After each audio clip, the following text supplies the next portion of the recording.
Hello and welcome back to the Fireside stream. I am your host, Raymond McNeil, and joining me as always is the immortal Mollie Rhinemaster. Mollie, how are you doing today? I'm doing good. Sarah's with me. Say hi, Sarah. Hello. Hi. You know. So it is officially a frog day. Yes, it is. We're back on Frog Day. Apologies for any quality issues with Mollie. She forgot her camera or something. There were technical issues on her end, basically. Thanks for just admitting that. There's technical issues. It's fine. It happens all the time. The only reason I always look so good is I just never leave my house. What are you doing out there? Out there looking for jobs and hanging out with your girlfriends? No, I'm not shady. I'm not salty or anything about that. No. Yes. Girlfriend in video. Yes, girlfriend in video. Today. Girlfriend in stream. Yeah, girlfriend in stream. Today we are covering quite a few things, but mostly we're covering villains and them not interacting with their hero counterparts. I'm going to turn Mollie up a little bit so her mic picks up a little more. There we go. So with that is we had a few good submissions, and we're really excited to get to them. But the first one we actually have up today is Anime AK's piece, which had a specific submission. We'll get to that in just a minute. Is there any interesting news we want to talk about today? Any anecdotes? Any thoughts on maybe the newest episode that came out? Ruby. I like the part where they spent 15 minutes building up this ultra cool, dangerous Grim that made stakes happen, and then it dies to a statue. Yep. Sounds about right. Yeah, I mean, I say in the reaction, and I'm not sure if Dashi's having her stream today or not. She seems kind of out of it, or she hasn't responded to Fatman's message. That is. She's been kind of sick, hasn't she? She might be. She has health issues. And I mean, I can't like diagnose, but like I saw the last video, and she sounded like she was having some sort of cold or flu of some sort. Yeah. Rip Crunchy. My thought on that is that they're just basically they killed it off, but they're basically introducing it as a stepping stone to like a new tier of grim enemy, and I'm like, wow, guys, the things that we thought were faceless, mindless goons that disappeared whenever they were killed actually sometimes have human-level intelligence because they're being piloted by humans. I wonder what other giga-popular anime that's blown literally everything Ruby's done out of the water they could have copied.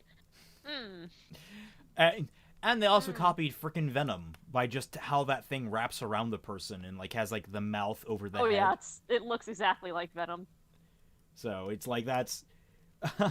I'm still holding out. I want Whitley to have gotten the family semblance and get like the grim suit of armor. I think that would actually make that kind of cool. I love how Whitley has done more to help the people of Mantle in the past like 2 minutes than Weiss has in the past 2 seasons, and she's still like, watch the attitude. Like Weiss, your brother is doing stuff. He's helping people, and he's fine about it. Yeah, he was the one that volunteered it. Like this is what's surprising to me is that Whitley just comes out of the woodwork. Like you think he's going to be this complete and utter unrepentant jerk, and then he's just like, yeah, no, I'm actually pretty decent. I called the doctor to help your friend, and now I'm giving you the best possible solution you could ever ask for to save the entirety of the city. And Weiss is like, pain, love. It's all pain. It really is. It's frustrating because like I don't know what to write about Whitley because he was such a pompous jerk in Volume 4. Like, when did this change happen? I don't know. Also, the thing is about Whitley is that like in Volume 7, like Volume 7 and 8, let's like recap his life. His father's abusive, his mother's an alcoholic, his oldest sister went off and joined the army, his youngest sister got disowned from the family. He is like 15. He has every reason in the world to act the way he does. Like, if they established, like, his connection with Klein a little bit more, we might have more of a grounding. Like, the idea is that Klein is really the father figure of the family. Because that's where he was sort of for Weiss. But, like, we don't get that, really. Ruby watching Blake struggle against a single Grim. That Ruby and Blake scene. The first Ruby and Blake scene since they've talked in Volume 1. It's so funny. Blake is like, you've really helped me come into my own. I'm not a scared little girl anymore. I'm like, damn, that 3-line exchange in Volume 1 really must have done it. I don't understand, like, what they were thinking with that. I really don't. It's so weird. Yeah, Ruby is really lopsided in the morals of people. Yeah. And are they grateful for Whitley? No, they're not grateful. I don't understand it. You know, Whitley and his mom bamfed their way through the entire episode. They are literally the MVPs of possibly all of Atlas, and yet, like, we're supposed to, like... What just really galls me is that they were setting these guys up as, like, dysfunctional jerks. You know, Willow was just sort of like, you know, 3 sheets to the wind constantly. And then, you know, Whitley was like the pompous, I'm gonna steal your job. But, like, then what? Like, then they just show up the next season and they're suddenly saving lives. Like, where was the transition? Was it just Jock getting arrested? Was Jock just so evil that he corrupted everyone around him? What's the message that we're supposed to take away from these characters? I feel like Weiss's family in Volume 8 and Weiss's family in Volume 4, despite the fact that there's only like a month between them, are just 2 completely different families. Also, Sarah wasn't able to hear the stream, so I'm kidding. That's what's happening here. So, I do my best. Yeah, not a scared little girl, says the ex-terrorist extremist. Yeah, freaking... Yeah, I'm not a scared little girl. This time I'm just a terrorist. Blake irritates me on so many levels. Blake is possibly the most infuriating character I've ever encountered in media. This is seriously the point where, like, I'm a big fan of EFAP. I want EFAP to cover Ruby, at least just 1 volume of Ruby, just like the first volume. It's short enough that, like, you can get through it in, like, an hour and a half. Just, like, I want them to react to just, like, what the hell is this show? And I kind of want to get one of them hooked on it and see where that goes. I really... it's insane. Everything... I have it somewhere, but it's like somebody in the tundra going, everything connected to Blake becomes so frustrating, and it's like in a frame. Is it like one of those investigation boards where it's like all the yarn pulled across? No, it's not like a fancy frame, it's just... But it's relevant, you know? All right. Well, back to the subject at hand. Instead of talking about Ruby this entire time, we're just kind of let people get in, let people know our thoughts on the episode. That'd be a 12-hour EFAP. That would be a 2-parter 12-hour EFAP. That would be like, 24 hours of EFAP. Them covering Ruby. I guarantee you they would go longer than Fat Man did. I love Fat Man's like movie-length reviews. Oh yeah. It's wonderful. But that said, we have our 5 submissions for today. We're looking forward to all of them. The first one up is our specific challenge to Anime AK 116, who we specifically challenged just right characters having a nice day at a picnic. That was our challenge to him. Just at a picnic. Because he had a very bad case. I would say near terminal, actually. We were very concerned about him. Near terminal case of angstitis, where he was... Of the angsties. So we're trying to break him of that. We're trying to just inject a little bit of levity, a little bit of fun into his writing style, and hopefully we'll see some improvement. I'm not hoping for a miracle. I'm hoping that we've cured him overnight, but hey, you never know. We'll see. We never know. He's made jumps before, and we have faith in you, man. Let's see what you got. So here we are. A Villains and Picnics by Anime AK116. The Plains, Naboo, 1700 hours, 10 BBY, before the Battle of Yavin 4. Alright, we're starting off with Star Wars. Sorry, Star Wars. Your head lays on Cinder's lap, apostrophe S. I'm going to be editing, I guess. Cinder's lap, as she looked onto the 5 children. They were playing with the platoon of clone troopers. The air smelled of purple roses and sweet honey as the breeze carried the scent from the forest. The plains kicked up dust and seedlings to spread as the tall grass swayed in the cool winds. Your eyes were close to trying to get some sleep. However, the sounds of a stomach growled in anger as you had yet to eat anything. You don't have to have as you had yet to eat anything because it's implied by the fact that your stomach's growling. Also, I feel like that tense scene is weird. However, the sounds of a stomach growled in anger. Growling in anger. Yeah. However, the sounds of a stomach growling in anger, like I feel like you're like there's not an end to that sentence. She tilted her head in surprise as she had not seen you eat anything at all today. Aren't you hungry, Frederick? You look up to her, seeing her concerned made her cute. Well, as cute as one who holds the title of Princess of the Galactic Empire could be. The sky was clear of clouds and blue as the river that flowed into the lake nearby. I'm fine, milady. I'm just meditating. Seems to me you were snoring. Haven't you been sleeping well during the Outer Rim siege? Do you know what it's like sleeping on the ground for as long as I? She rolled her eyes at that. Just eat. I made this food. Are you doing like a pseudo British accent because it's Star Wars and that's how everyone talks? Yes. In the prequels, that's how everyone spoke. And really early Princess Leia. If you pay attention in episode 4, she has this weird British affectation that occasionally popped in. Like, I could smell your foul stench coming from parsecs away, or something like that. Just eat. I made this food specifically for you to get the taste of dry ration bars off your tongue. Something tells me the Porter Shelter wasn't your friend during the Clone Wars.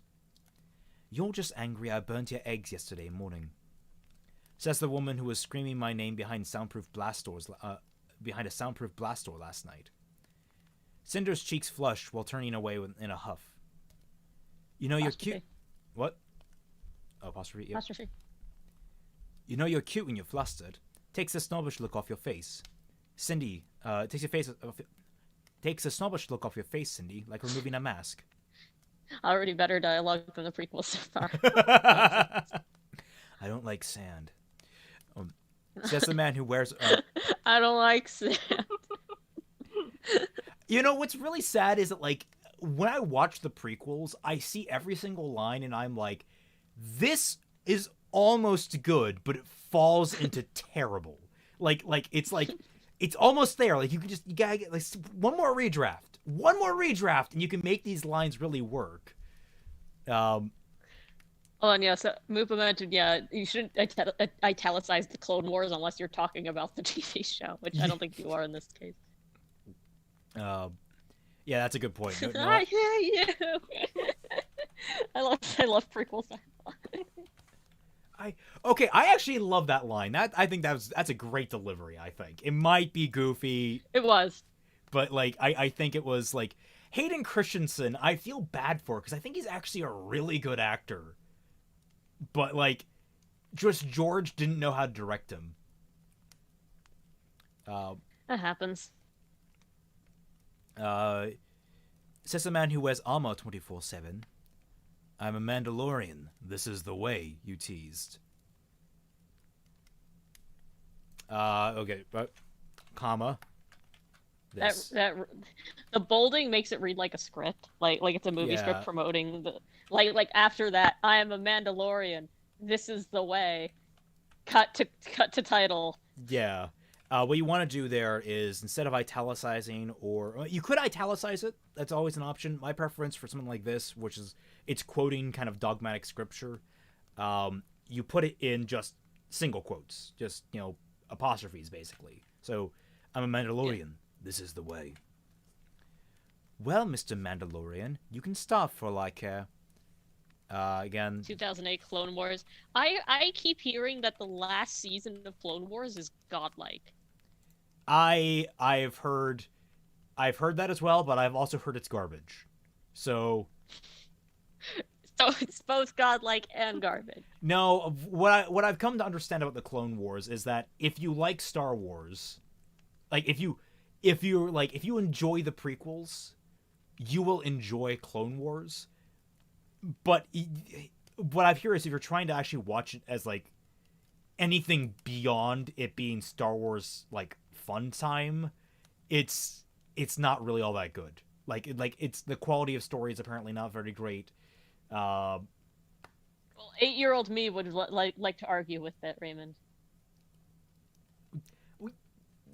I'm not gonna argue with an 8-year-old.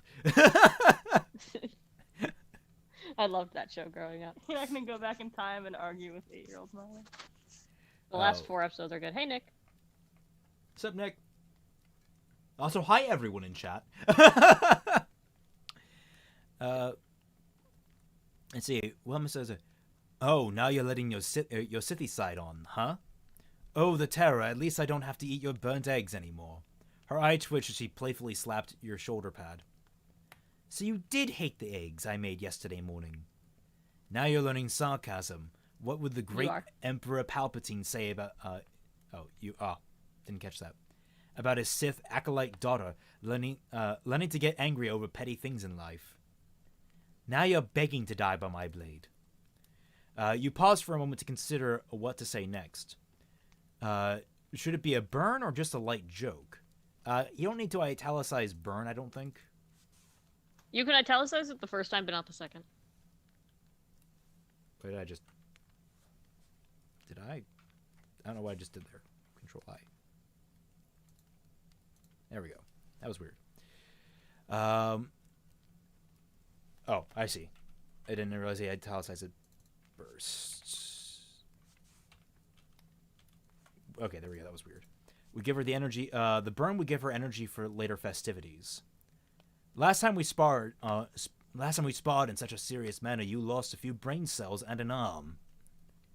Only in your dreams, Freddy, she replied, with her face turning red in embarrassment. You sit up after that while she moves her legs a little. The grassy plains proved that the children were learning to hide from the troopers very well. At least one of them giggled, giving away their position to the white-armored soldiers. "If only your father didn't control our movements this vacation, you'd be popping out more grandchildren for him. No doubt he'd love that," you sighed, with every hint of annoyance you could muster. "Well, he still wants us to train our children, then become stagnant? Though I do agree that we should have planned have planned our vacation." All right, good use of italics, strong use of italics there. Well, he still wants us to train our children, then become stagnant. I don't know what you mean by that. I don't know if AK's in chat, so I don't think he's going to answer. Yeah. Well, he still wants us to... so what is next on our activities list? Skeet shooting, hunting, drinking the finest of Australian whiskey. She chuckles... Actually, how many words is this? Tool, spelling, word count. 850. 850? Okay. She chuckled at that while shaking her head no. Pulling out a small data pad, her eyes widened as she looked at the list. If she wasn't red enough with embarrassment from verbal warfare earlier, she was as red as a tomato now. You looked over her shoulder to see the list, and the item caused you to raise an eyebrow. "I'm going to kill your mother after this trip. The dark side of the Force be damned. She does realize that Naomi, Rem, and Ram are 10 to 8 years old. And we're in the angst. No. I don't think she's in the angst. I think she's like being like, "Oh, I'm going to kill your mother." Like, okay. She's done something stupid. Like, You're going I, some. I I struggle sometimes. My social skills have completely regressed in the past year. Please forgive me. You're going somewhere else instead of helping me explain what sex is. I'm not going to explain male anatomy to them while I can go hunting with the boys. Oh, who is this reading this? Is this? Oh, this is him saying, okay. You're going somewhere else instead of explaining what sex is. I'm not explaining the male anatomy to them when I can go hunting with the boys. Which reminds me, Cody, I'm taking second squad and the boys to go hunting. Take the girls back to the lake house. Oh, and where do you think you're going? What the list said, take the boys hunting. I'm staying as far away from your task as possible. If you so much as... You already left, didn't you? Cinder looked up from the list to see that her husband had left with the aforementioned second squad. Cody ran up to her with the rest of the platoon. Her daughters emerged from their armored security escort. With a sigh, Cinder stood up and walked to her daughters at the center of the troopers' formation. Come, girls, your grandmother has asked me to teach you the three of you something important. Is it new lightsaber force techniques, mother? The eldest daughter asked. No. I am a British child. And when I go through a traumatic event, I will suddenly become Asian. Thanks, Ren. I'm never going to understand that. I don't understand Why it either. isn't It's Nora weird. British? British Nora could be cute. Samantha Ireland doing a British Actually, accent? no, what? Never mind. We shouldn't have asked. That would be horrendous. Think of her trying to do a Scandinavian accent. That's worse. But yeah, then their last line is, no, Cinder replied in embarrassment. Alright, so, marked improvement. You're not trying to be all mysterious and such. Subject matter is he kind of understands this dialogue and characterization. It's just when he's doing angst, it clogs the writing flow because he's focused on trying to be cool and angsty. So when you take that away, it's actually not bad. Yeah. So I don't know what to challenge him next with. This was fairly strong. You gotta get a better sense of grammar and structure. Throughout all this, there was issues I think with switching tenses. And I was overall though he did a good job. Yeah, overall this is a marked improvement. Very much. It was a lot more engaging than his previous submissions. So I mean, he should definitely kind of stick on this path and try. He seems to like this kind of romantic comedy type of dynamic. If he just kind of keeps pushing at it, he could probably have something. Yeah, also apologies for me thinking that the word "kill" instantly instantly assumed angst. Again, I'm struggling and also tired. I mean, my delivery could have probably been better on that to give a better indication of what he was saying. I was just I was reading it at the same time. Yeah, you were kind kind of somber. So I didn't know what he was saying at the time, or actually, it was her. I was saying it from her perspective, but it was really him saying it because I was confused on who was speaking. But I finally got that. He really likes Star Wars. He really does. Yeah. Maybe next time we should ask him to not do Star Wars. Yeah, we'll add that to the next challenge for you, non-Star Wars. But I'll say, one thing you might want to look into, if you really want the angsty stuff, look with opening like this. Look on opening with this kind of stuff. Because when you open with this kind of more lighthearted stuff, when you get to the angst, guess what? The angst actually hurts because suddenly, oh wait, that really nice happy stuff that we experienced, oh, that's gone. Oh no, I like that stuff. Why is it gone? I feel the angst. So that's my advice to you. Actually, build up with the happy-go-lucky stuff a little bit. Don't overplay it. You actually did a nice balance here. You didn't overplay it. You kind of hinted at some fun little backstory stuff. I actually really found it amusing that apparently this guy had cut his wife's arm off. That's pretty funny. That's an interesting dynamic. How would you marry someone whose arm you cut off? That's kind of weird. But she's a Sith, so I guess that we kind of have to take that. Nora, cold blimey, Rem. We've got to bust the old chum's kneecap. Awful. Writes all about Star Wars, but really he's a a 5 fanboy. Are, is that true? Should write 40k fanfic. No. God, no. No, keep me away from 40k as far as you possibly can.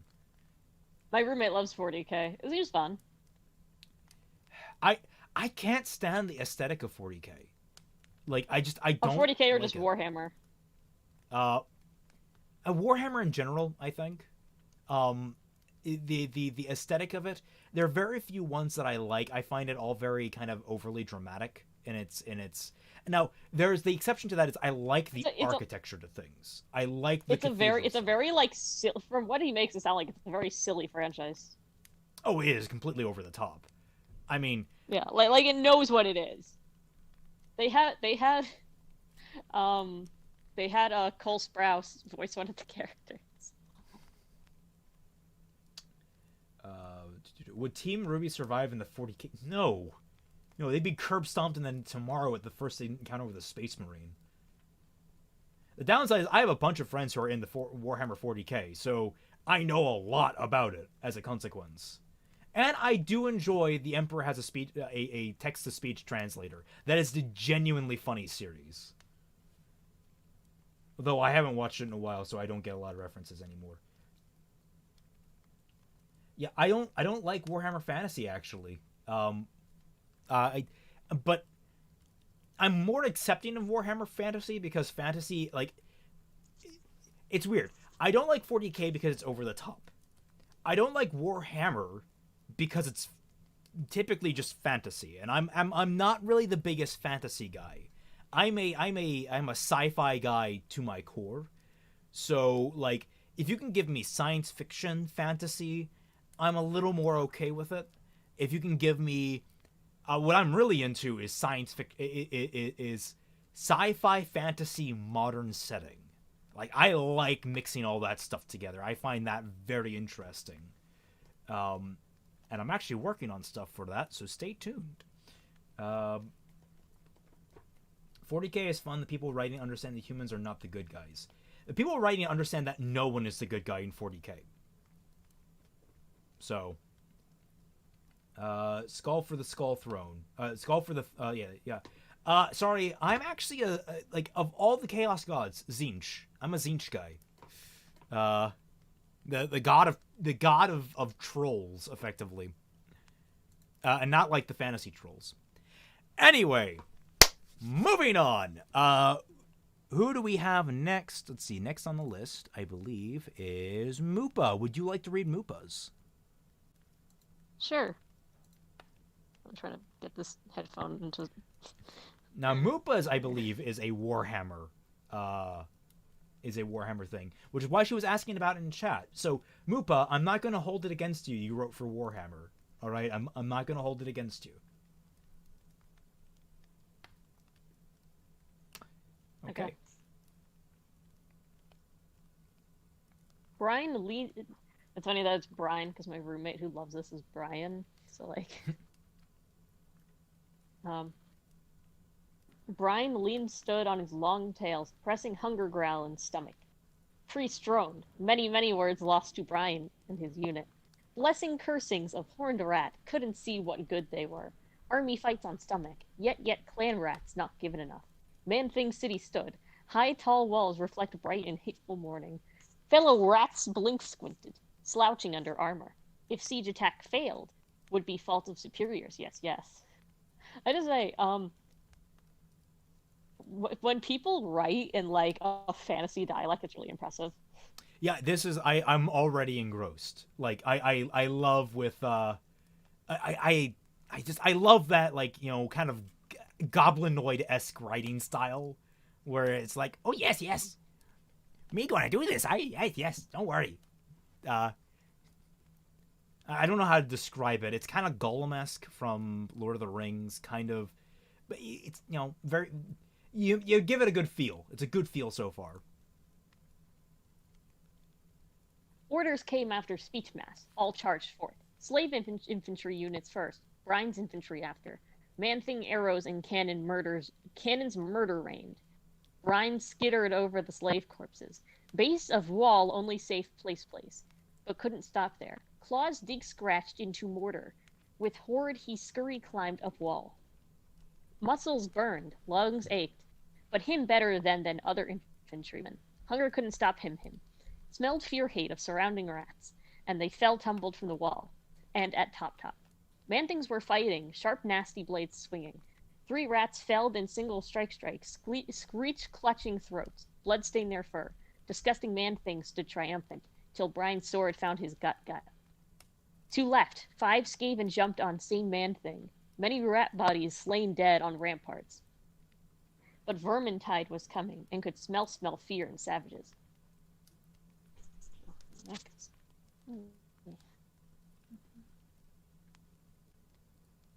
One soldier had nerve to attack him. He jumped back out of way, hissing. Sheer drop wall behind, many yards below. And Mollie dies.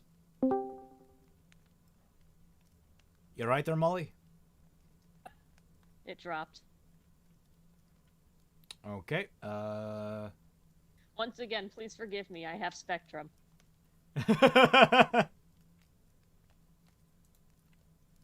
This is an anti-promotion. It's a demotion. This stream is demoted. I want to thank Demoted today's by- demotion. Raid Shadow Legends. Spectrum Wi-Fi. Oh my god, what if... Could you get paid to, like, rag on competitors? Verizon will give you money to do Yeah. such. They're a long-time Verizon customers. They would love giving me money to rag on. All right. Do you want to Where try and get did your I, camera going again? Oh, yeah. Hey. Where did I leave off? You left off... One soldier in there to attack him. I think he jumped out of the way. Jumped back out of the way. Okay. He jumped back out of way. Like someone quoted me in chat. Sheer drop wall behind, many yards below. Man-thing spear leveled at his chest. Strike ready. Fellow Skaven appeared on rampart. Brian grabbed him, dragged in front, just before Man-Thing's spear attack. Unlucky Skaven screamed with spear in back, while Man-Thing tried to dislodge weapon. Brian killed him in throat. Already Brian's breath's ragged, and still only few man-things have begun retreat. Still sun was low in sky. Shake bracing himself, Brian ran with next Skaven pack at another wounded man-thing. Brian kick-knocked over wooden crate. Sun gone after many hours. A cool good evening set in. Sky purple. Hunger pangs only got worse. Craven man-things had fled out of back ways, abandoning stonewood buildings. Scurry searching of other troops throughout city, sniffing out warpstone. Brian stopped at boarded blocked door house, kicked it down with a snarl. Fear and man-things smelt here, yes. Sorry, near. Left behind, no doubt. Their big room down hall behind wardrobe. Jumping off wall, Brian used weight momentum. Pushed wardrobe over. Frightened squeak, and man-thing child cowered in revealed hidey hole. Please, don't hurt me, he cried, tears stream running down his face. Please, I'll do anything you want. I'll be your slave. Just please don't hurt me. Brian stared at blubber-begging child. He smiled at his own cleverness and dropped his weapons. Child stopped snivel crying, looked with wide eyes. Brian smiled wider, showing teeth. Tendon bone snapped, scream short died. Juicy tender meat, blood spurted on tongue. Finally, a meal fit for a warrior. Oh. Ugh. Spoiler alert, we have another cannibalism story coming up. One of 2 stories involving eating people. Well, that was... If I had a nickel for every submission we got today about cannibalism, I'd have 2 nickels. Which isn't a lot, but it's strange that it happened twice. Yep, Starlight, we'll get to yours at the very end. You're the last one on the list. But yes, Mupa, great work. I loved this. This is great. It's very creepy. It's very Warhammer. Like, I love that you're very consistent with this little like language they have. Yeah, in the oh man, I thought mine would be the only cannibalism story. Well, technically speaking, yours isn't actually a cannibalism story because it's different species, but I don't know how that works. Yeah. Um, Skavens straight up eat anything they can get their hands on. Yeah, they're like goats. Um, Goats are terrifying. Anyway, no, yes, this was actually, I think, this shows what someone with a command of the language can do. You see, there are a lot of people out there that you haven't quite mastered grammar, you haven't quite mastered formatting, you haven't quite mastered maybe spelling in certain ways. This is what happens when you actually master those elements. You can start playing with them. You can start genuinely like messing around with them. None of this is kosher when it comes to actual grammatical formatting or like anything, but it works. Oh no. It does. It works because you understand it. Like you know what they're getting at. And this is why it's important. It's not just learning the rules, it's understanding the rules. It's understanding why a semicolon exists. Why does a semicolon exist? Because it connects these clauses in a certain way. It's there to serve a role in the actual way our writing system is structured. So it's all about comprehension of the rules. Not just learning the rules, but knowing them. So the first is you learn the rules, then you understand them. That's how the process should be. The idea of making a story that really has impact on people comes first from technical mastery, and then from learning how to use that properly. So like a really great example is Francisco Goya, the artist. He a lot of his paintings were like portraits of nobles. Just straight up, very realistic portraits of people who paid him, right? What he's remembered for is like his Spanish War pictures, the black paintings. They're not like technically perfect. It's not a perfect representation of humans. It's not every detail is in there. It's not hyper realistic like Twitter is obsessed with. It's emotional. It is so the black paintings are perhaps some of the most disturbing things ever painted. Because Francisco Goya knew the rules and he knew how to use them. Yeah. Yeah, it's just that is the key to good writing, is knowing the rules and knowing when to break the rules. Yeah. Like to really make something that's impactful is more than just knowing the grammar, because there are a lot of people who write with proper grammar. A technical report has proper grammar, but it has no impact because it's a technical report. I've read a few things before where like the technicals are actually off, but the emotion carries it anyway, so I don't care as much. Oh yeah, one of my favorite novels is Halo: The Fall of Reach, where they go into how the Spartans in the Halo franchise were created, so like Master Chief and the like, and they go into all the technicals of like all the different chemicals they put in there, how their armor suits work, how the Mjolnir armor works. They go into all these technical details. I could not for the life of you tell you if any of it was correct. Now I know that some of it's correct because if I understand it, the author is actually a doctor. He was a field medic, I think, in the military at some point, so he actually knows what he's talking about to some degree. But like it doesn't matter. It doesn't matter whether or not if it's technically correct. It matters that it was told in such a way that it was convincing.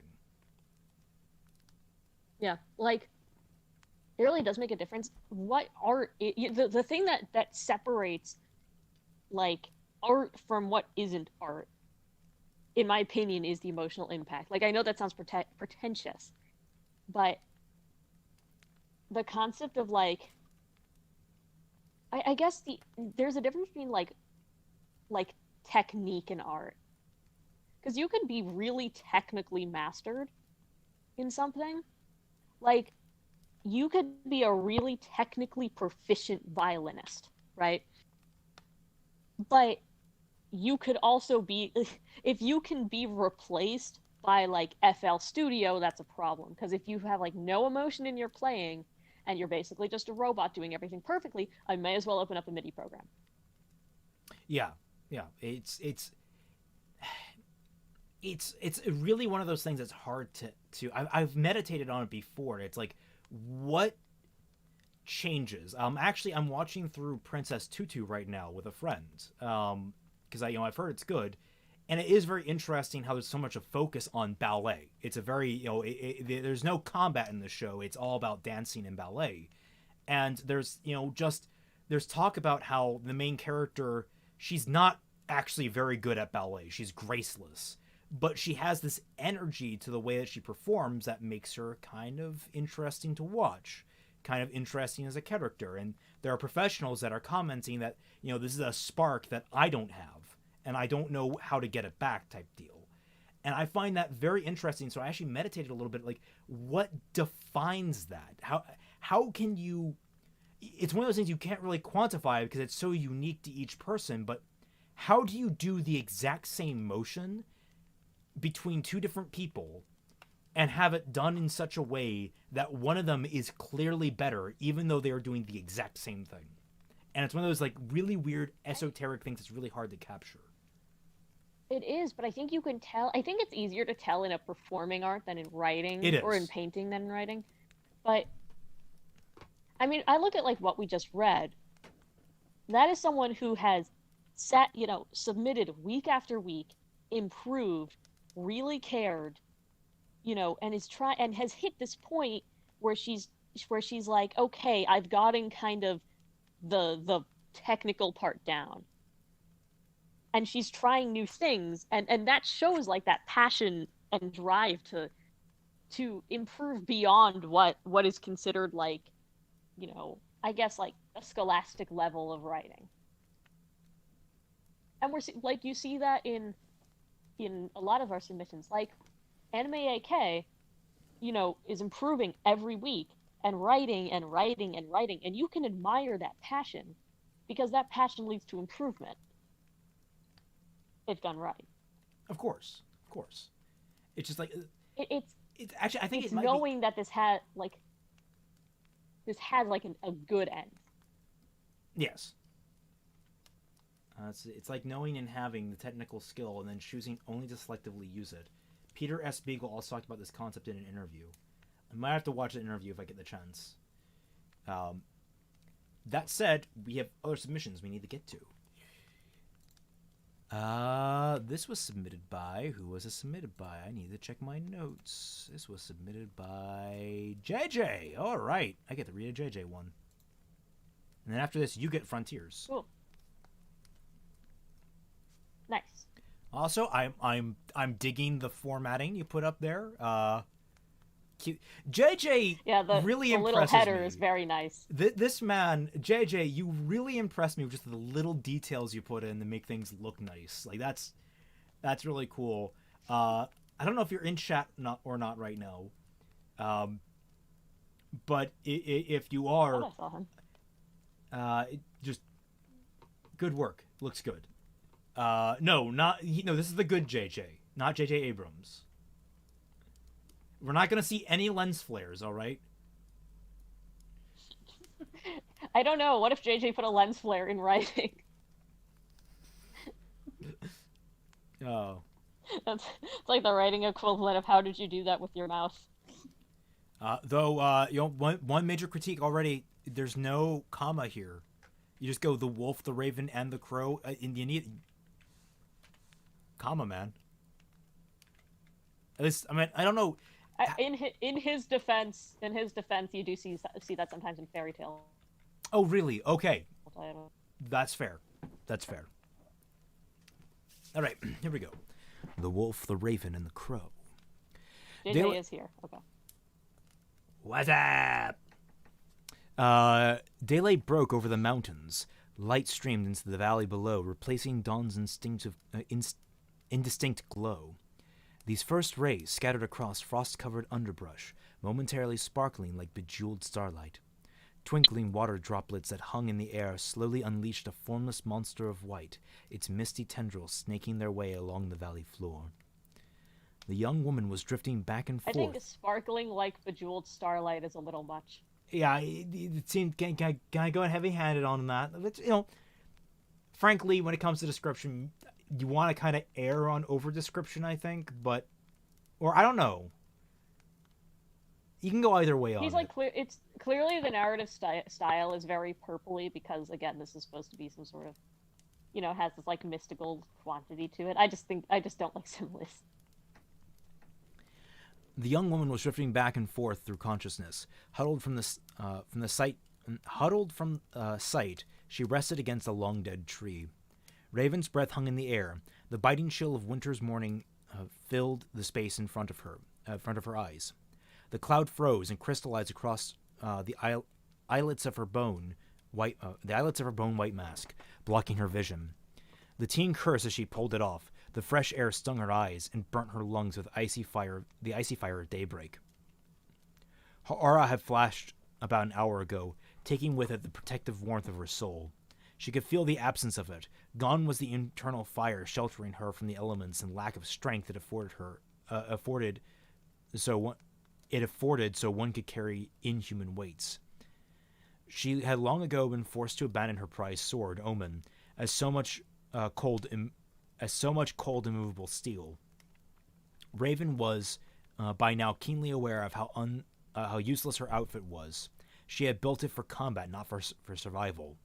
Her legs trembled, her long hair matted and disheveled. Cuts and scrapes along her now unprotected legs ached. She was a tired mess. That's me walking to class every morning. She was a tired mess, more tired than the young woman had ever been before. It had been hours now, most of the night in fact. Raven could recognize the signs of exhaustion within herself, the lack of focus, the desperate need for sleep, the rising fear, all things the tribe had taught her to use against her targets. Oh, I'm still waking up. Oh. This time she was not predator but prey, the hunted. She should not have killed the small one he protected. The elder had once described the hunters to her in her youth, and they acted as protectors of the weak against the grim. Lone wolves, stronger than the pathetic townsfolk they raided for sport, but they lacked the strength and courage to take what was theirs by right of force. Instead, taking commands from merchants and peasants for the mere price of pieces of silver. They were weak, she thought to herself. But these words rang hollow. Raven was the one hiding for her life in this desolate place. Two of her party lay dead miles away, but she was unsure of what point her brother had become. Two of her party lay dead miles away, and she was unsure at what point her brother had become separated, or if he was even still alive. Raven was staring at her mask, its soulless black eyes taunting her. Its skull-like features lacked a mouth, but she felt it grinning with a macabre, ear-to-ear smile. Her mind wandering, she spoke a long-forgotten child's rhyme, whispered under her breath. You act as beast, now beast you are. Run now, cub, run so far. She threw the useless mask... Man, that's a fucked up rhyme. Yeah. She threw the useless mask away in disgust, watching it, its long tumbling arc with unfocused eyes. The crack of rifle fire echoed and bounced against the marled tree and valley walls, giving no clue as to its origins. Raven watched as the still grinning mask exploded. 1,000 tiny shards of white danced in the air, glittering as if winter's first snow. Panic overtook Raven as she failed to find footing, slipping back down into muddy, fetid water. Unable to stand, unable to think, she just lay there trying to center her soul. Her hearing was all but drowned out by the deafening drum beat that pulsated past her temples. Straining to hear beyond it, Raven listened, focusing on a small soft sound she knew was there, rhythmic crunching of footsteps approaching over frost. A dark shadow emerged from the forest, its shapeless form cloaked in the mist. The silhouetted creature resembled Grim, yet for its lack of luminous burning eyes. Bracken cracked underfoot as the figure drew closer. Sunlight gleamed off its long silver claw-like blade. Raven struggled lamely to find purchase, but with exhaustion's full effects. I think exhaustion needs an apostrophe there. Exhaustion's full effects. She found none and relented. A calm now washed over the young woman, for the chase was over. Her hunter no longer unseen. Fear left her mind as a clarity of thought overtook. She would not allow herself to die in terror or panic. Survival of the fittest was the only law for which none are above. Accepting her fate, Raven rolled onto a seated knee, not willing to die against the wall like so many peasants before. The hunter approached in silence. No taunts or jeers. Oh, I need the minute. Entering this. There we go. So I can get the end. The hunter approached in silence. No taunts or jeers. His eyes showed no anger or malice, only soulless grief. His gaze was pitiless, merely a hunter looking at prey. Raven maintained the silence. No mercy asked, no mercy would be given. Young cub runs free, though lone eyes be blunted. We are hunters, and yet we are hunted. You know what? We have ring around the rosy. Yeah. This isn't that fucked up, all things considered. Only the tribe and the kindred link of brothers to sisters filled her thoughts. For Raven, that was warmth enough. She was no longer cold, no longer pained. Flames of swirling dark crimson formed in the hunter's wake as he raised his blade to claim his right. She waited in calm serenity for nature's judgment, a judgment which would not come for her today. A summons of misfortune would bring a harbinger to cut the hunter down.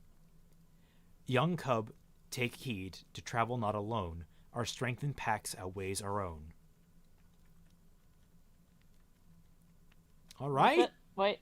Yeah, that is it. That is it. That's cool. That's very like. I mean, that is like dark and edgy, but it's like cool edgy. I don't know. I mean, it's showing a character at their nadir and struggling to survive, and it's only by the grace of the fact that they have someone backing up they survive. It's like that's very grounded because it's not focusing a lot on like the angst of the situation. It's very much focusing on I am so screwed, and I'm still going to resist, and like just like sort of like the last moment of defiance for someone. It's hard to eloquate because I don't want I feel like this is kind of doing a disservice to anime AK because he has like all these angsty things, but like this isn't trying to be angsty. It's just trying to show us this moment of panic, and I think that's like kind of the thing. Like there's a difference. That's what makes things like cringe angst versus like good angst. Like I think cringe angst is it's clearly doing it because it wants to kind of be cool. Show how cool and dark it is, but like non-cringe angst is like. It's like it's about the characterization. It's about non-cringe angst. Like this is what's important. This is showing a character going through something. It's actually a character suffering. It's not a character being like I have a dark past and I need to do this. No, character's actually suffering, and like we're not really clear on whether or not they're going to make it out alive. I think Sarah's asleep. No, okay. Okay. Very we have 2 left. JJ, very good. Very good. We have 2 left, and right now we have William Wimser's Good Old Frontier. Good Old Frontier. And then you get Stars. Yep. I'm in Star's little server, and she's been talking this up all week, so I'm sure she's very excited. Very exciting. It's like facts of circumstances versus dramatization of circumstances. Yeah, that's a good way to put it. Moopa's good at making what I say make more sense. That's really what it is like,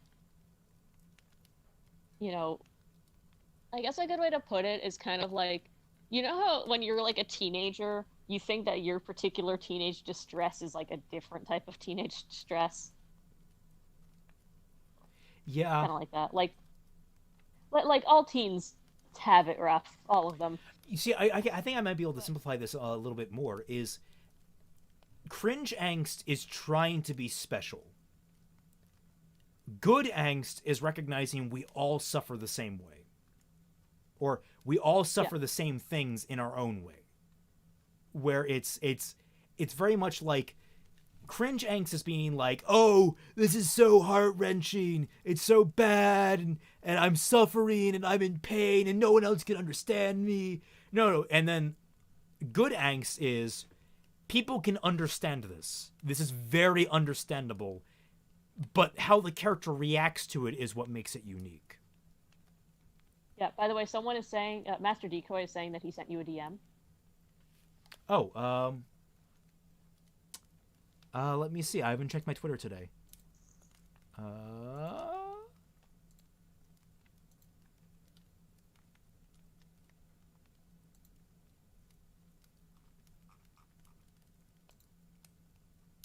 I did not. I have messages open, so I should be getting it. Is there? Oh wait, message requests. Oh, they don't.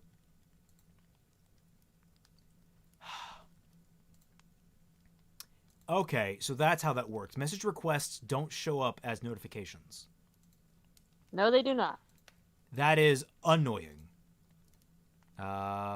So we actually have 2 more submissions. Oh. Scratch that. One more. I have to go through OneDrive, and I don't have that up right now. So anonymous guy. Oh wow, what? This is a paste bin. Okay. Paste bin for the story. Yeah, That's an interesting choice. Yeah. We'll get to that one, and then I'll see if I can get this other one up and running. You start on Frontiers reading. Okay. I can hear their song. It fills my mind like distant thunder, caressing my every thought with thin fingers of ethereal sound. 1,000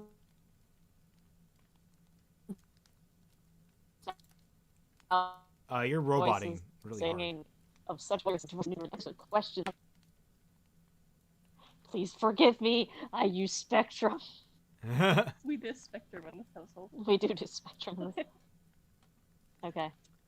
It fills my mind like distant thunder, caressing my every thought with thin fingers of ethereal sound. 1,000 voices singing of such wondrous things. Each voice seeks a new truth, a new reality. Answers to questions beyond the power of my small mind to even conceive. No two sing alike, no two sing the same, yet they sing in such beautiful harmony. Each voice alone a discordant note to the greater whole, united in both form and purpose. The plurality made singular, the impossible made manifest, unfathomable in its scale and rapturous in its beauty. They are perfection, they are revelation, they are one. I cast myself at their feet, prostrate as I plead forgiveness of my mortal sins. Okay, this is getting angsty. I'm like curious to see what this, because he usually like makes it a twist, so I'm curious to see where this is going. It's gonna be Barney. I'm Molly secretly a robot. I am unworthy, unfit to abide with such divine communion as those melodies that sound within me. What creature could possibly be to stand before the One, a mere wretch of flesh and mortality? The very idea is madness, blasphemy, heresy of the darkest kind. But the One is kind. They sing to me with their many voices, weaving sweet lullabies into the very depths of my soul. They sing of the unity of the One, of the place to be found within, of freedom from want and worry, to no longer suffer the crushing agony of apart, but to be remade in tranquility as a part of the One, to join my voice to the many and sing their beautiful songs, immortal in the eternity of the One. Take me, I plead, my voice a clunky thing of sound and limitation. I accept, make me as you, I pledge my voice, I pledge all that I am to you. The One rejoices at my words. Brady goes twist, it's joy from inside. It's Amy Poehler. This does describe what it's like when, for some people when they get into Parks and Rec, so. Huh. Because I know there's going to be some dark twist at the end. Anyway. The One rejoices at my words and reaches out to wrap me in their loving embrace. Their very touch elevates me, changes me as an artist shapes the raw material of a masterpiece. It shapes me, forges me, remakes mind, body, and soul into a visage of perfection and purpose. Each change is precious beyond measure and given freely. For the one is generous, and its gifts are many. But the greatest of them all is yet to come. I stand expectant, awaiting my entry to the many made one. My whole life spent in service to false unions, through such pithy things as the greater good and civilization. I curse them for their folly, for having kept me from seeking the true identity of the one. Soon I shall be free of them all. Soon I shall be of the many. Soon I shall be one. Soon, soon. I'm still apart. The one has not taken me. My anticipation turns to a sour rush of panic. Have I offended somehow? Have I lost my only chance to join the one?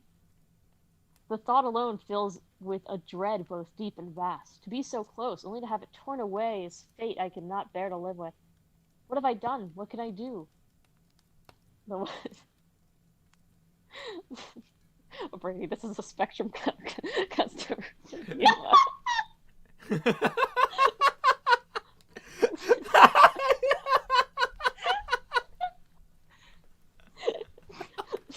Someone post this to Spectrum. I would love to see this on like their Yelp or something like that. You could put this on like any review page.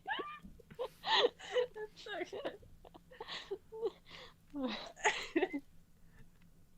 The one speaks to me, calms me with its soothing tones. I have nothing to offend, nothing to condemn, and I will be joined to the one, as promised. But first I am needed for a mission most dire, a holy task which only one apart may achieve. For the one has many enemies. Those who would deny its harmony would harm the many, and in doing so harm the whole.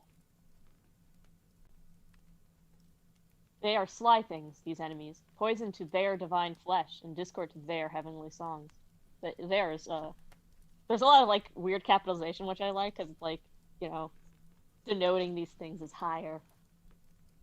Yeah, like capital G God, that kind of thing. Yeah.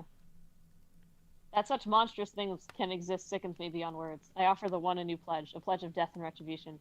By my hand, these monsters will die. By my hand, they will be shown the glory of union, or they will be condemned to the yawning eternity of oblivion, cursed to be apart forevermore. This is the pledge on my gifts. This is the pledge on my promised place in the union, for the many, for the one. Can't really scroll any further, so you guys can't see the bottom of that. But yeah, that was solid. End. That was a. That's cool. Is there a context I'm missing here? I feel like Like this is if like a it's- Lovecraftian type deal. Okay, so the deal is that there's... The context is that there's no context. Well, effectively, it sounds like, oh, there is an entity beyond me, and I'm pledging my servitude to it, so it will consume me. Yeah, it's a really cool story of someone who's like clearly desperate, and this is their like holy journey that they need in their life, and there's some mysterious enemy. Like that's the thing about writing a short story, is having this mystery of it that like makes me crave more. It's both, it really brings that kind of like wonder and frustration that you love from short stories, where you're like, I want more. Yeah, I thought that was really good. Yeah. Now let's see. The next up is Like this would be like an amazing first chapter. Mm-hmm. yeah, I think that'd be like a good. Yeah, you could just have that tumble into like a whole like crazy story about this guy trying to appease the one, and like maybe he keeps getting frustrated that he just doesn't keep joining or not. You could play that any other way. This is original work, FYI. Yeah, what I'm saying is like it has very Lovecraftian tones to it, where it's like you have a lot of characters that just they get obsessed and kind of go crazy over these beings that are beyond description. Beyond It comprehension. works. It does work. It's Zinch. Huh. No, Zinch. It's Bumblebee shippers. It's Bumblebee shippers. Could probably fit most hive mind things. There's a lot of different hive minds you could fit it, but like, you know, you could really spin off into anything. I think that'd be a really great start to It's a metaphor for trying to not get canceled on Ruby Twitter. It's a metaphor for trying not to get canceled at all. Jesus Christ. All right, so we have Star Story next, which has a warning for cannibalism. So if anyone turns green to the gills over that, you may want to turn your eyes away. and maybe turn off your ears. If anybody does not like prions are about to happen. Oh my goodness. Prions? It's like some sort of like dangerous protein you get from eating people. Brains, specifically. Human brain. Human I'm brains. pretty sure. Yeah. What about I monkey remember, brains? like, vaguely. I don't know. Okay. Monkey brain is what I have. Oh. Hunger twists in her stomach, coiled like a weasel with its teeth sunken into her intestines. Her back, stiff as wood, hasn't moved in quite a while. Her legs, her arms, Why don't you put a space after the ellipses? It frustrates me. Her legs, her arms, a thin layer of frost has settled there, making them even stiffer. Floof, no OO in chat. Bad boy. Everyone, spray bottle floof now. She looks up at the ceiling, biting her lip as her face twists into a smile. I told you I'd never stay in a cage, she murmurs, closing her eyes. All around her, corpses sat in pools of frozen blood. The knowledge of their existence sends a wave of bliss with a gentle warmth throughout her body. Her fingers twitch as if that heat is real. The moment, however, is broken by another pang. What an annoying feeling. Her gaze drifts back down to the bodies. Licking at her lips, she tastes the iron on her tongue from one of them. She can't tell which. Is the taste really that bad, or is it rather good? Her stomach squeezes itself, twitching in protest. Outside of her own volition, her hands reach forward and press against one of the bodies. Next thing she knows, she's inches from one's torn neck, her mouth agape as the smell of frozen flesh, too cold to rot, fills her nostrils. She pauses. They're already dead, she murmurs. Their skin is so cold, void of the spark that usually fills people when you're pressed against them. The young girl's fingers twitch. As if seeking out warmth, she finds her hands rein over the man. Yes, he is a man. Looking at his face, she can see that clearly in his jaws, the strength in them. Disgusting, she recoils, gagging at the thought. She can't eat a man. There's nothing more disgusting. From within her abdomen, protests scream. Disgusting or not, does she have a choice? Gripping her stomach, she lunges forward, with her eyes closed and jaws open. The ice is hard to bite through, but she manages.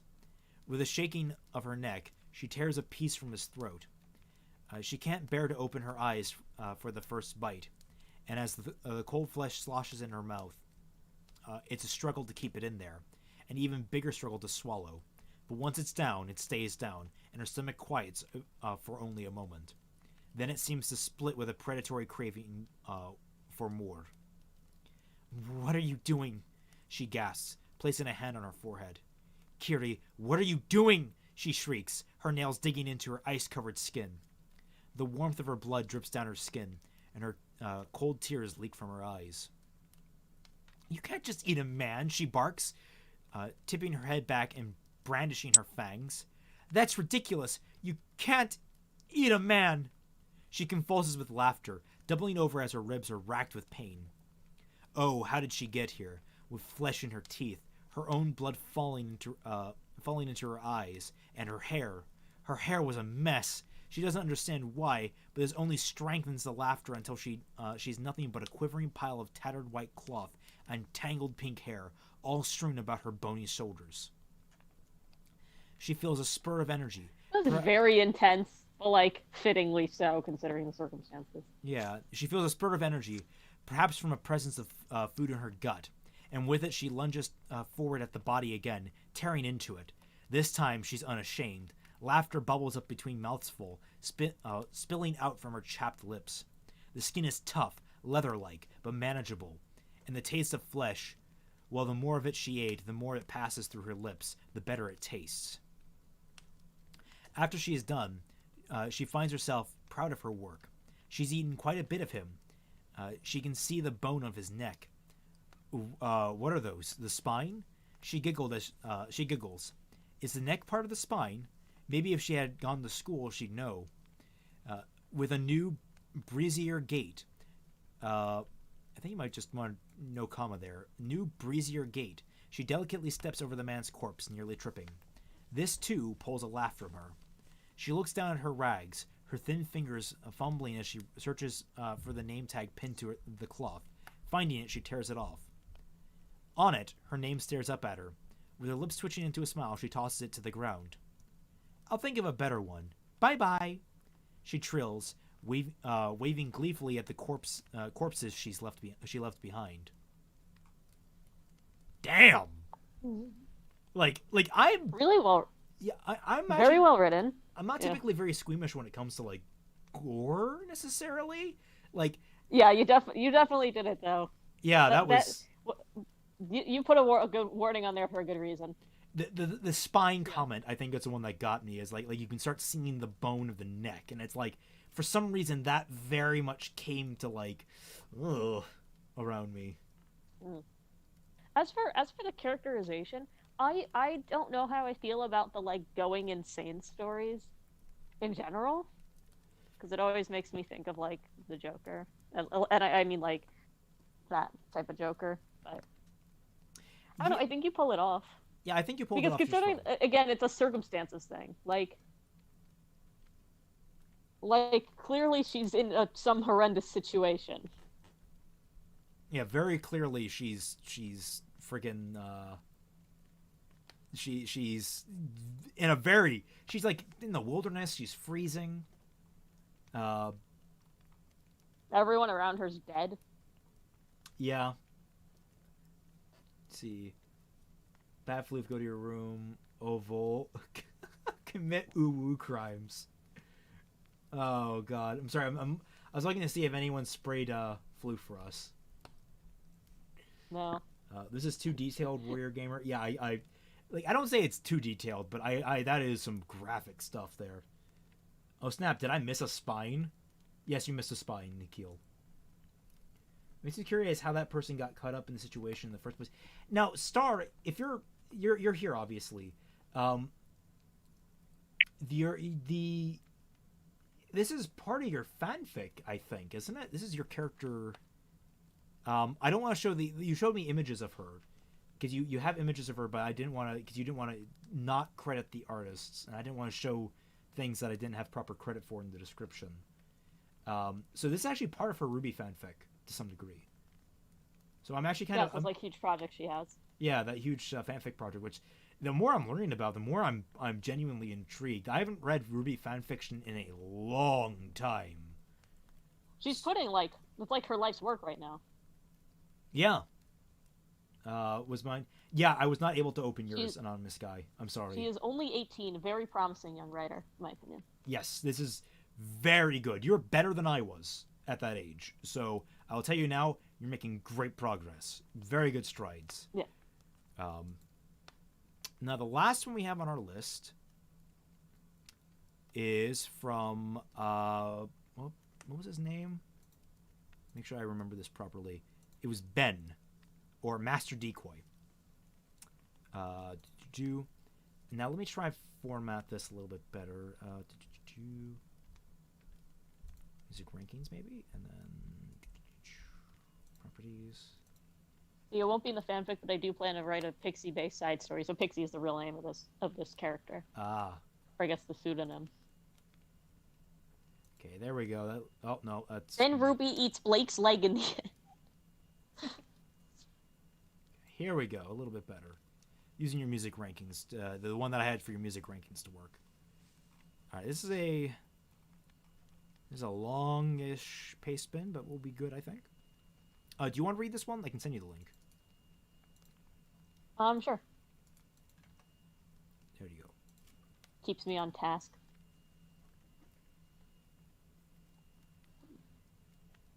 Paste spin is an interesting format to send us something in.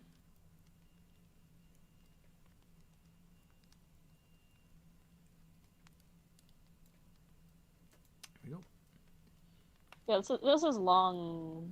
I don't know. I think paste spin makes it look longer because it's not like double spaced. Yeah. Floof is gonna try to speedrun this prompt. Well, we're almost done, so. Yeah, Floof, you might want to just wait for the next week's prompt or the week after next prompt. You guys know what we're going to do next week? Isn't most of Ruby fanfics Bumblebee? Yeah.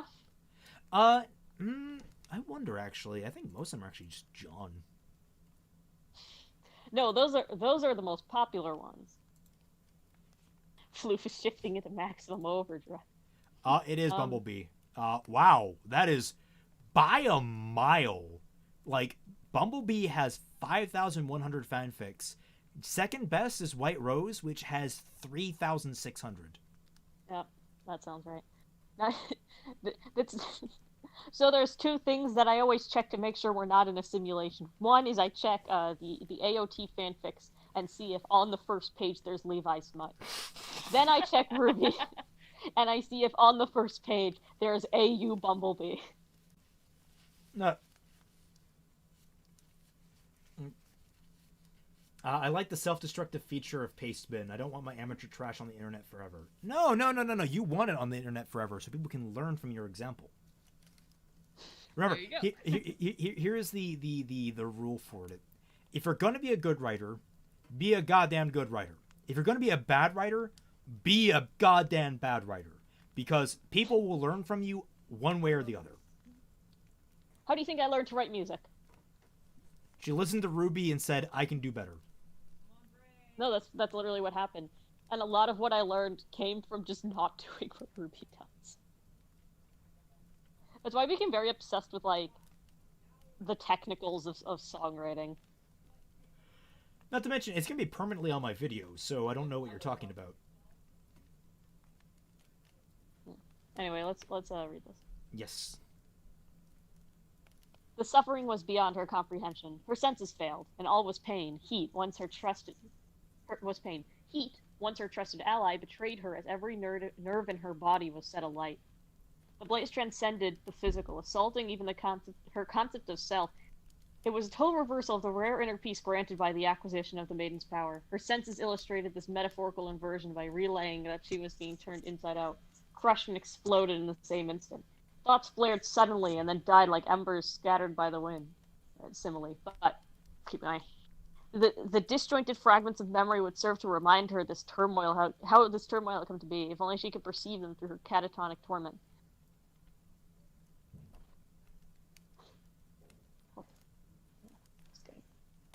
Making his headphone thing work.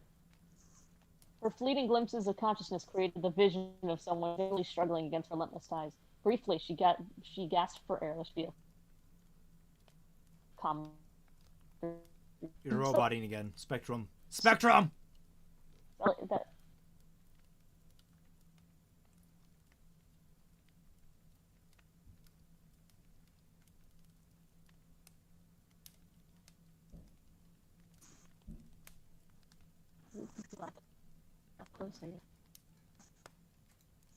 Are we good?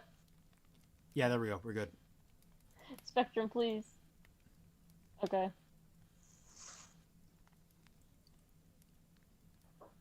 So, briefly, she gasped for air. Comma briefly. Only be subsumed by the royal, and I'm assuming subsumed is a word, I just don't know. Yeah. Yeah, it is. Okay. Live Molly. Chat doing CPR on my internet connection.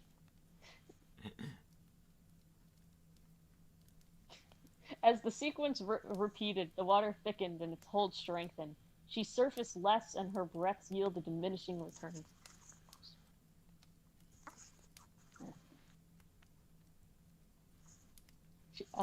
Then the viscous liquid became a black tar. Attempts to inhale oxygen inevitably brought her cloying pitch instead. It coated her cheeks and tongue, draining the moisture from her mouth.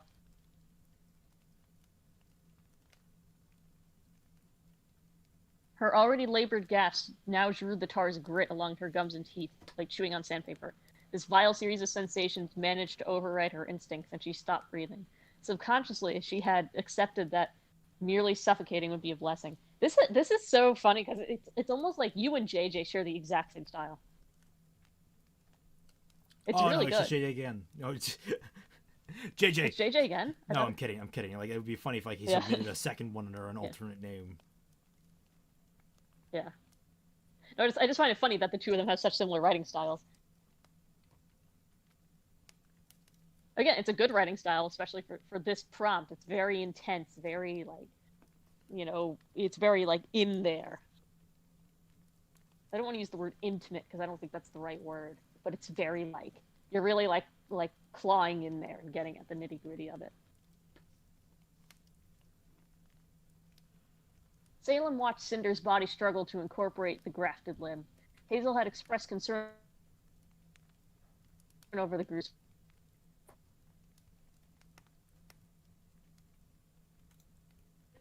Salem had made her shrink.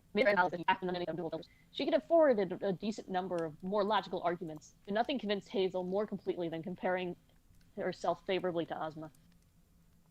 In truth, Salem was simply conducting one of her numerous experiments. Cinder died, the magic would be contained by the Grim vessel, and Salem could dispose of it as she wished. Survival would mean Salem had a new avenue to augment her forces. Fortunately, there were already signs of rejection. The limb moved incongruously with Cinder's body and demonstrated hostile intent by striking at the host. Cinder's ego had been shattered at Beacon, and now she lacked the domineering skill that had drawn Salem to her in the first place. Cinder.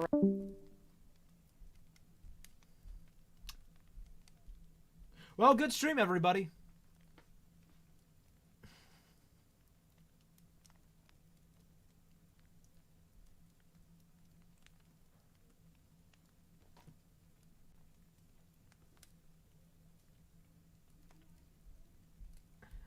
Master Decoy, it's fine. So far, it's been pretty good.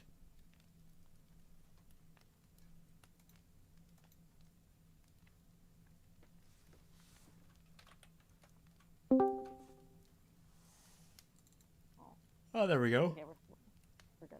How much did I miss? I don't know. I think. Unfortunately, there were already signs of rejection. I think that's where you started cutting out. Oh no. Why? Oh, this was kind of far back. Would you like me to take over? Yes. Okay. The limb moved incongruously. That's a new word now. The limb moved incongruously with Cinder's body. Incongruously. And demonstrated hostile intent by striking at the host. Cinder's ego had been shattered at Beacon, and now she lacked the domineering will that had drawn Salem to her in the first place. Cinder rasped, and Salem ceased her rumination. As a mortal, she was merely a genius. As an immortal, her natural talent combined with experience to reach unparalleled heights. Her unblinking analytical gaze noted every detail. It wasn't quite a death rattle, but it certainly wasn't speech either. Salem continued to observe, though at the forefront of her mind she was cataloging the possible explanations for the sound and how to confirm or falsify them. Drained, feeble, and on the verge of death, Cinder finally managed to whisper, "Mama." Salem stopped. Her facial expressions had become a mere theater, so without an audience, her countenance remained still. Internally, however, she imploded as she struggled to rein in her thoughts. Her overwhelming presence dissipated in an instant, leaving a lost and forlorn woman where a demigod had stood. Well, I just want to stop here. What I'm really impressed by is how the first chunk of this is this, like, hyper poetic, like, super gritty and kind of edgy detail about, like, the pain Cinder's in or whatever. But then, like, this part with Salem is so much. It shows that he can, Decoy can do more than just that purple prose. He's also showing that he can really write this normal prose too. Yeah, and like I like the idea that it's the question is who is it that's being described in both parts. Because in the first part, it's from Salem. I would imagine it's from Cinder's point of view. Yeah, but the thing is, it could also apply to. And then the second part is Salem like witnessing this. Also, I said it before I came back on stream, but as a mortal, she was. Oh. There's just an extra was in there. Oh, okay. So just letting you know. Employing the dreaded Yo Mama tactic against the Grim, We've already seen how effective that is in the show. Suddenly, despite her surrender, the ooze continued to advance on its own accord. No longer a bubbling ichor, the invasive matter became a hive. They surged down her throat, each step of their legion barbed needle-like limbs awakening not just new levels of pain, but also terror.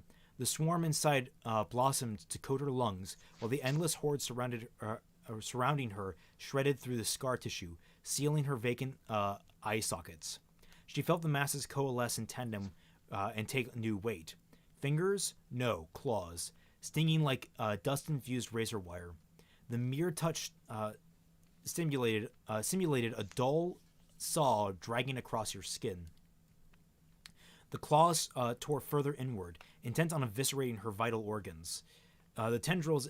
I think you didn't mean to say your, I think you mean her. Chest constricted around her heart. And she felt passage of each sawtooth as they carved her apart. Utterly broken, Cinder's most fervent wish was for her suffering to finally end. Okay, so that was Cinder. I thought you could be kind of creative and do a parallel with Salem, but I guess I was wrong.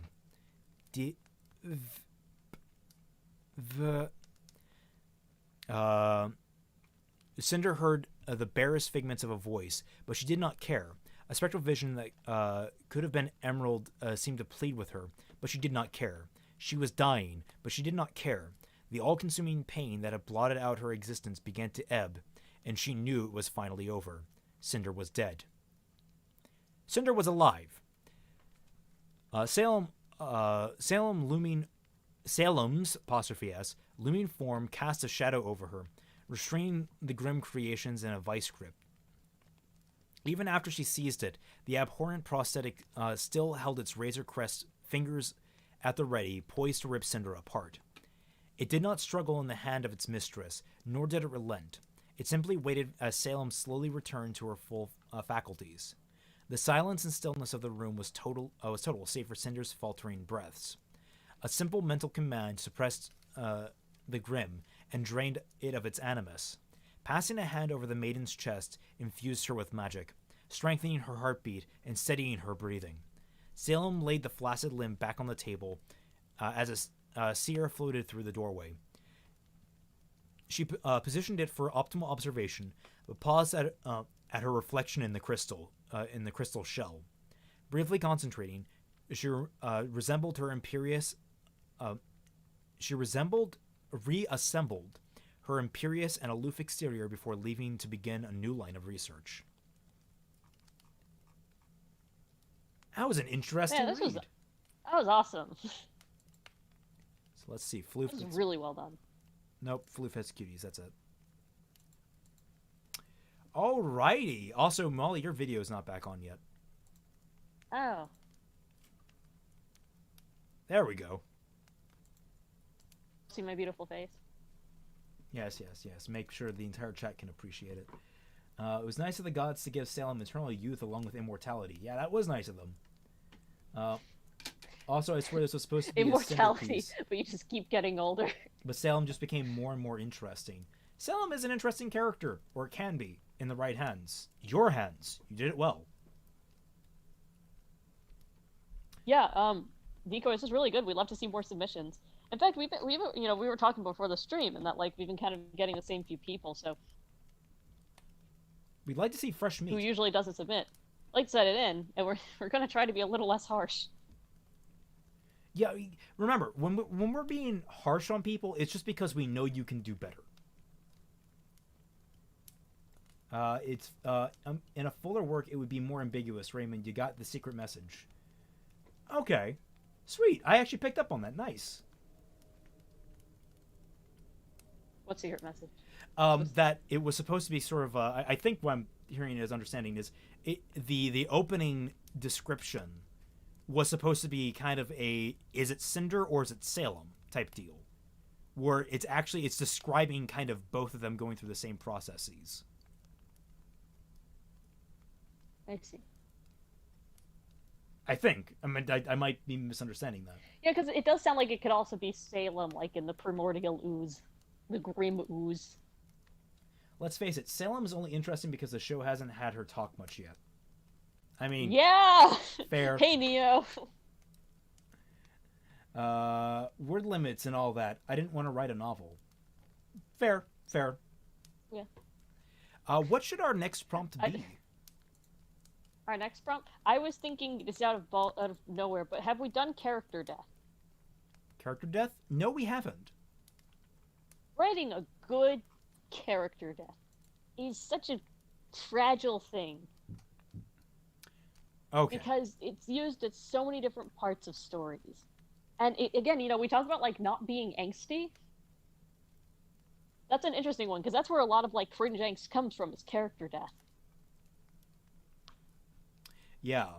Though for Anime AK, we are still keeping up with the unique submission style.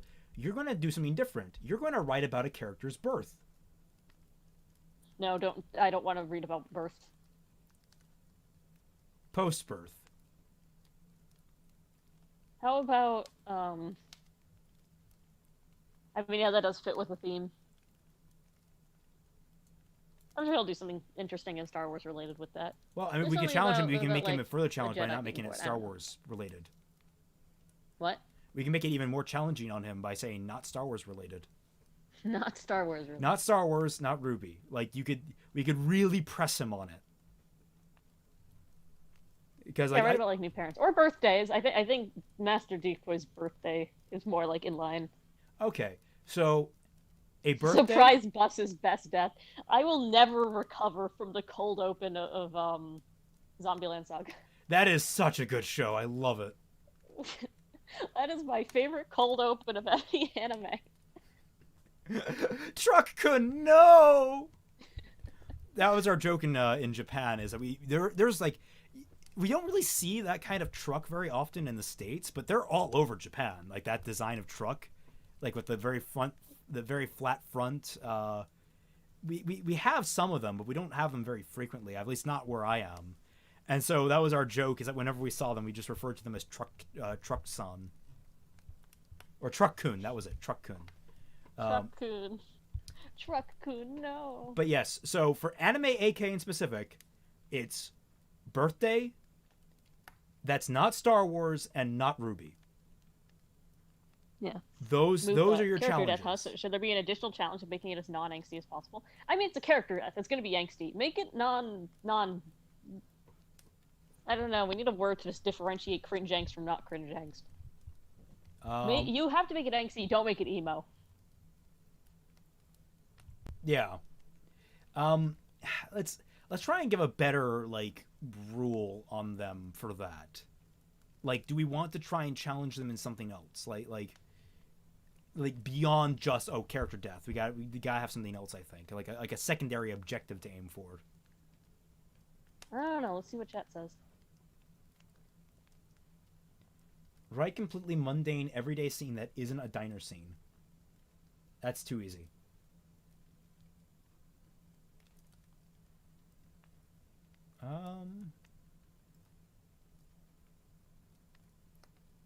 All right. A death scene, but it's funny. No, I don't. I want to see a good death scene. Okay. All right. Also, I'm realizing the angle I've been filming at this entire time. Just pretend it makes me look taller. Well, right now your screen's not showing anything, although it's not like connection, I don't think. Just not showing that. I could put myself at a normal angle. I'm sideways. And now I'm normal. Hey, everyone. For some reason, you're not showing up. Here, let me... Oh, there we go. Weird. All right, well, how about a happy death? Honestly, this might just be an open one. I want to see people just kind of have different ideas with this. Okay. All right, well, we'll leave this one open. So 2 weeks from now, we want your submissions on character death. Okay? Everyone good on that? And we would both love to see new blood in the pool. I mean, we love Mupa, we love Frontier, we love you, Anime AK. We care about you, buddy. We would like to see new, fresh blood. So if you're squeamish about submitting, don't be scared. All right. The worst we can do is criticize you. All right. And when you get Except down me, to who it, can stick my hand through the screen. yeah. Well, only if your internet connection keeps up. It's the one thing stopping me from doing it. Man, I look like garbage in this stream, like physically. I just look like garbage. I'm wearing a nice shirt too. But yes, so we'll leave it to. We'll go back down to 500 words. I like 500 words for everyone. I think that's nice and safe, and you should be able to get something out. This is like kind of a flash fiction story. So that's your challenge. Death scene. We love to see new blood. Fascinated with character death. And for anime AK, no Star Wars, no Ruby, and it's a birthday. That's your challenge. Now, next week, what should we do? Oh yeah, because we're doing that like every other week now. Yes. I don't know. I would love to do something with like maybe reading something. So like, you've been talking about like Ace Attorney streams. That could be fun. Okay, we can try and set up an Ace Attorney stream. I can. Well, I mean, again, let's see what chat wants. That's a good chat question. usually sometimes. What do you want, chat? Something a little different. Oh, where do we submit these stories? To me on Twitter or in Discord. Or to me in Discord if you know me.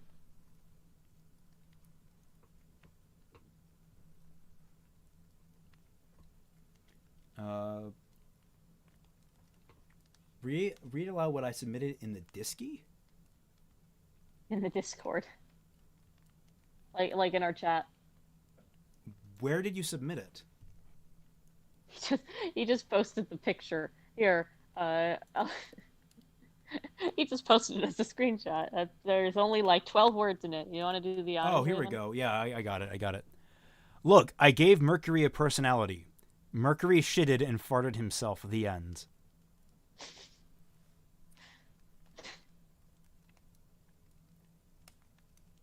Floof, you're the Shakespeare of our time.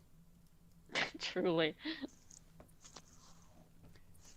And I mean that with all the animus I can muster. No. Ace Attorney sounds fun. Ace Attorney, all right. What? Let's do like a really good case. Well, I mean, we really, honestly, we should just because me and Fatman stopped at the end of one. We could just go right into Rise from the Ashes. Nice. Yeah, and I can try and get my Fatman dream along. of voicing Emma. We can try and get Fatman along favorite. too, which I think would be kind of a fun thing. We could get multiple people in the stream. Though the downside of that is I might conflict with the weekly Ruby streams, which this week's Ruby stream, if I understand it correctly, is canceled. I was just watching some of my Discord messages go by, and it sounds like Dashi isn't feeling very well, so there's no stream for the Ruby stuff. But next week there probably will be, so I might have to coordinate with Fatman and timing on that. Okay. So we'll see. So next week, probably Phoenix Wright. The week after, we review your stories for Death. Again, we're looking for new blood. And one more time, Anime AK, no Ruby, no Star Wars, birthday. That's everything. Just reiterating so everyone's on the same page. Thank you all so much for joining us. Remember that if you want to talk to me or Molly, well, Molly's not in the Discord anymore, but if you want to talk to me or Fatman or Dashi, you can always patron me. The patron is linked down below. Remember that all streams go up on the alternative channel. So if you're wondering where this stream went when we're done here, it's going to be unlisted and it's going to go up on the other channel, which is also linked down below. There is a video on my YouTube that links there as well. Oh, Molly's back. Then good. Bye. So yes, thank you all so much for joining us.